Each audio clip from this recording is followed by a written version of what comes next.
Bayan tinawag ng Malacanang na makasarili at iresponsable ang panawagang kudeta ni dating Pangulong Rodrigo Duterte laban kay Pangulong Ferdinand R. Marcos Jr. Ayon kay Executive Secretary Lucas Bersamin, dapat respetuhin ng dating Pangulo ang konstitusyon at huwag itong subayin.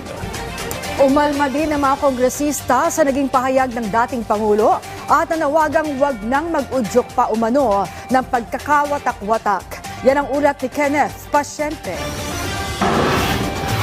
Pumalag ang palasyo sa mga pahayag ni dating Pangulong Rodrigo Duterte na humihimok sa sandatahang lakas ng Pilipinas na magkaroon ng military action laban kay Pangulong Ferdinand R. Marcos Jr. Sa kanyang press con kagabi, hinimok ni Duterte ang militar na umaksyon para sa anyay fractured government na tanging sila lamang anya ang makakapag-ayos. Ayon kay Executive Secretary Lucas Bersamin, nakakagulat ang garapalan na panawagang ito ng dating Pangulo. Patutsada ng kalihim, wala nang mas makasarili pang motibo sa panawagang mapatalsik ang kasalukuyang Pangulo para lang humalili ang kanyang anak sa pagkapangulo sa paraang paggamit ng masamang hakbang tulad ng pagyurak sa pagiging profesional ng sandatahang lakas ng Pilipinas sa paghiling sa mga ito na tumalikod sa kanilang sinumpaang tungkulin para magtagumpay ang kanyang plano. Hamon ng kalihim sa dating Pangulo, dapat nitong igalang ang konstitusyon, dapat na rin anya nitong tigilan ang pagiging irresponsable.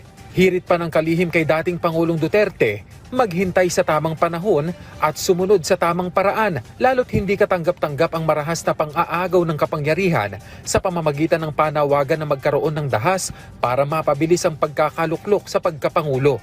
Binigyang diin naman ng kalihim na mananatiling tapat ang kasalukuyang administrasyon sa sinumpaang tungkulin at patuloy na tutugunan ng mga usaping pambansa para sa ikabubuti ng mga Pilipino na naaayon sa konstitusyon at rule of law. Patuloy din daw na itataguyod ng Marcos Jr. administration ang legacy nito sa harap ng sabayan ng Pilipino sa pamamagitan lamang ng mga makatarungan at legal na pamamaraan habang magpapatuloy ang Estado sa pagtindig at pagkilos ng buong tapang upang labanan ang lahat ng mga iligal na hakbang at hamon na maglalagay sa panganib ng kapakanan at kaayusan ng bansa. Sa Kamara, pumalag din ang mga kongresista sa naging pahayag ng dating Pangulo. Giit nila, imbis na manawagan para sa pagkakaisa, nag-uudyok pa umano ito ng pagkakawatak-watak. Lumang tugtugin na yan. Wala nang naniniwala, wala nang sasama dyan. Kasi ang taong bayan, mas maraming problema na kailangan ayusin, which is yun ang ginagawa natin ngayon. Wag na silang dumagdag sa problema ng bansa. I'm not sure if it should even be dignified with a serious consideration po, no? I also have full trust and confidence in our armed forces that they will stay true to their oath to protect and uphold the Constitution. Yung order na yun, yung suggestion na yun is very much against the Constitution, so I don't think even the AFP will take that seriously po.